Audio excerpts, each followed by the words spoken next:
Welcome students, I am Rajesh Wadhwani. आज मैं लेके आया हूँ इंग्लिश मीडियम स्टूडेंट्स के लिए जो आरबीएससी में है, general properties of acid and basis.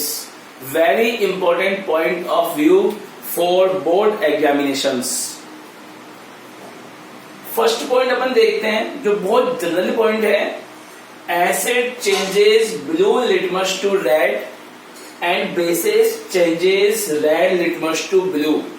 जितने भी एसिड हैं वो ब्लू लिटमस को रेड में चेंज कर देते हैं और बेसिस हैं वो रेड लिटमस को ब्लू में चेंज कर देते हैं। इट मींस जो लिटमस सॉल्यूशन या लिटमस पेपर होता है वो यह आइडेंटिफाई करने में काम आता है कि सब्सटेंस एसिडिक है या बेसिक है।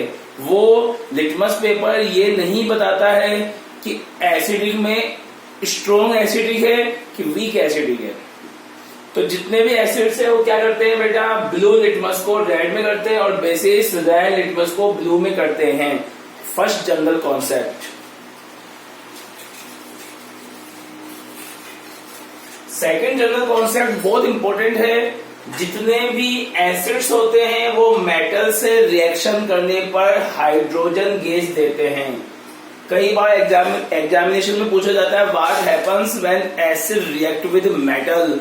तो इसका आंसर है when acid react with metals then we get salt and H2 gas, hydrogen gas.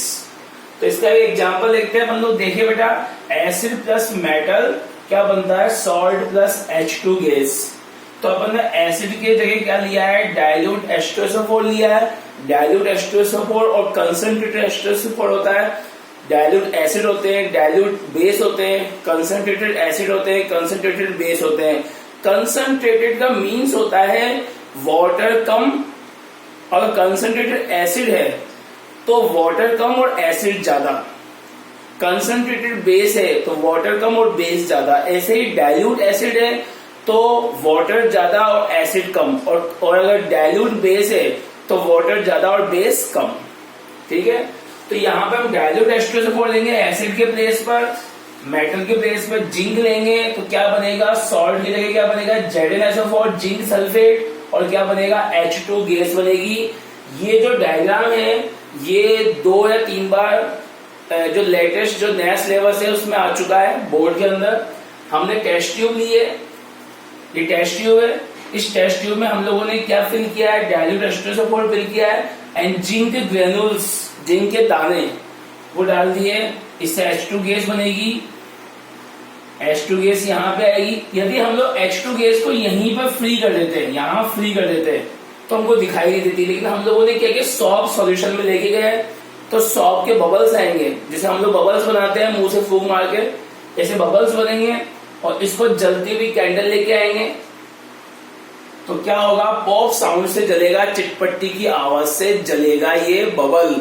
ये प्रूव करेगा कि इसके अंदर H2 गैस है। H2 गैस खुद जलती है, O2 जलाती है, हेल्पफुल है जलाने में। और O2 और H2 से क्या बनता है, वाटर, वो आग को बुझाता है। ठीक है, ये हो गया कि जब एसिड रिएक्शन करता है किसके साथ, मेटल के साथ, तो क्या बनती है, H2 गैस बनती है, सॉल्ट बनता है। इसलिए ही सॉल्ट एसिडिक सब्सटेंस को मेटल के कंटेनर में नहीं रखना चाहिए। खट्टी चीजें एसिडिक होती है, उनको मेटल कंटेनर में रखेंगे तो क्या होगा, जो मेटल कंटेनर है उससे क्या बनेगा, सॉल्ट एंड H2 गैस बनेगी। तो ये क्वेश्चन आता है एग्जामिनेशन में, why salt acidic substance are not kept in metal container. तो उसमें आंसर देना अपन लोगों को, if we kept salt substance in metal container then reaction takes place and salt and H2 gas obtained. Therefore इसलिए salt acidic substance are not kept in metal container. तो अभी हमने पढ़ा कि एसिड मेटल से रिएक्शन करते हैं तो सॉल्ट एंड H2 गैस बनता है। लेकिन हमारे दिमाग में ये क्वेश्चन आएगा कि मेटल बेस से रिएक्शन करते हैं तो क्या होता है। अगर कोई मेटल बेस से, मेटल यहाँ पे जिंक लिया गया है, बेस यहाँ पे NaOH लिया गया है, एक स्ट्रॉन्ग बेस है, तो मेटल अगर बेस से रिएक्शन करेगी तो भी सॉल्ट एंड H2 गैस बनेगा। वेरी इंपॉर्टेंट टॉपिक है ये। बच्चे जान जाते हैं कि मेटल और एसिड के बीच रिएक्शन होता है तो सॉल्ट एंड H2 गैस बनता है। तो एग्जामिनर पूछता है कि मेटल और बेस के बीच रिएक्शन होगी तो क्या होगा, तो भी सॉल्ट एंड H2 गैस बनेगा। देखिए एग्जांपल दिया हुआ है NaOH प्लस Zn, तो सोडियम जिंकेट बनाया, ध्यान से देखिए सोडियम जिंकेट Na2ZnO2, क्या है ये सोडियम जिंकेट, सॉल्ट है और H2 गैस बना है, लेकिन यहाँ पे नॉट लगाया गया है। But H2 gas is not obtained by reaction of all metals and bases, सभी मेटल्स बेस से रिएक्शन करके H2 गैस नहीं देती है, जबकि सभी एसिड्स मेटल से रिएक्शन करके H2 गैस देते हैं। वेरी इंपॉर्टेंट पॉइंट है ये, सभी मेटल्स बेस से रिएक्शन करके H2 गैस नहीं देते हैं। अब अगला टॉपिक है कि मेटल ऑक्साइड्स होते हैं, उनकी प्रॉपर्टी कैसी होती है। हम जानते हैं अपनी जो पीरियोडिक टेबल होती है, अपन जानते हैं पीरियोडिक टेबल है बेटा ये वाली, यहां पर एक जिगजैग लाइन है, यहां पर क्या आती है मेटल्स आती है और यहां क्या आती है नॉन मेटल्स, और यहां क्या आता है मेटलॉइड्स। मेटल्स जिसमें मेलिएबल प्रॉपर्टी होती है, जिनको अगर पीटा जाए तो क्या शीट बन जाए तो मेलिएबल प्रॉपर्टी बोलते हैं, जिनको खींचने पर तार बन जाते हैं डक्टाइल प्रॉपर्टी होती है। तो जब मेटल के ऑक्साइड्स हैं उनकी प्रॉपर्टी कैसी होती है, तो मैं आपको बता दूं मेटल ऑक्साइड सभी बेसिक होते हैं, सभी बेस होते हैं। देखो मेटल ऑक्साइड के एसिड से रिएक्शन करेंगे तो क्या बनेगा, सॉल्ट एंड वाटर बनेगा। अगर मेटल ऑक्साइड की अगर अपन लोग एसिड से रिएक्शन करेंगे तो क्या बनेगा, सॉल्ट प्लस H2O बन जाएगा। तो इसकी अपन कंपेरिजन करते हैं न्यूट्रलाइजेशन रिएक्शन। न्यूट्रलाइजेशन रिएक्शन क्या होती है, बेस प्लस एसिड क्या बनता है, सॉल्ट प्लस H2O। अगर ये न्यूट्रलाइजेशन रिएक्शन होती है जिसमें एसिड एंड बेस की रिएक्शन होती है, सॉल्ट एंड वाटर बनता है। अगर इन दोनों में कंपेरिजन किया जाए, देखो एसिड से एसिड, सॉल्ट से सॉल्ट, H2O से H2O, तो MO की जगह क्या आ गया, बेस। यानी हम कह सकते हैं जितने भी मेटल ऑक्साइड्स होते हैं इसको अपन MO से रिप्रेजेंट करते हैं, वो सभी कैसे होते हैं, बेस होते हैं, मतलब बेसिक प्रॉपर्टी होती है। ये याद रखना है इस चीज को। तो मैंने एक एग्जांपल दिया है कॉपर ऑक्साइड, तो कॉपर ऑक्साइड क्या है, कॉपर तो मेटल है, तो इसे बोल सकते हैं मेटल ऑक्साइड। क्या बोल सकते हैं, मेटल ऑक्साइड। जब मेटल ऑक्साइड की एसिड से रिएक्शन हुई है तो सॉल्ट बना है और H2O बना है, इस रिएक्शन को याद रखना है। RBSC के बोर्ड की दृष्टि से बहुत इंपॉर्टेंट रिएक्शन है। पूछा जाता है मेटल ऑक्साइड की एसिड से रिएक्शन होगी तो क्या ऑब्टेन्ड होगा। तो देखो मेटल ऑक्साइड की एसिड से रिएक्शन हुई तो सॉल्ट एंड वाटर ऑब्टेन्ड हुआ है। इट मींस मेटल ऑक्साइड कैसे होते हैं, बेस। कैसे होते हैं बेटा, बेस। याद रखने वाली चीज है। अगर मेटल ऑक्साइड अगर बेस होंगे तो नॉन मेटल ऑक्साइड्स क्या होंगे, वो होंगे एसिड। देखिए एग्जांपल इसका भी, नॉन मेटल ऑक्साइड में हम ले सकते हैं CO, हम ले सकते हैं CO2। सोचिए कार्बन के ऑक्साइड से, कार्बन होता है कोयला, कोयले को पीटेंगे चादर बन जाएगी, नहीं बनेगी। It means carbon non metal है। Non metallic oxides plus base की रिएक्शन होगी तो सॉल्ट एंड वाटर बनेगा।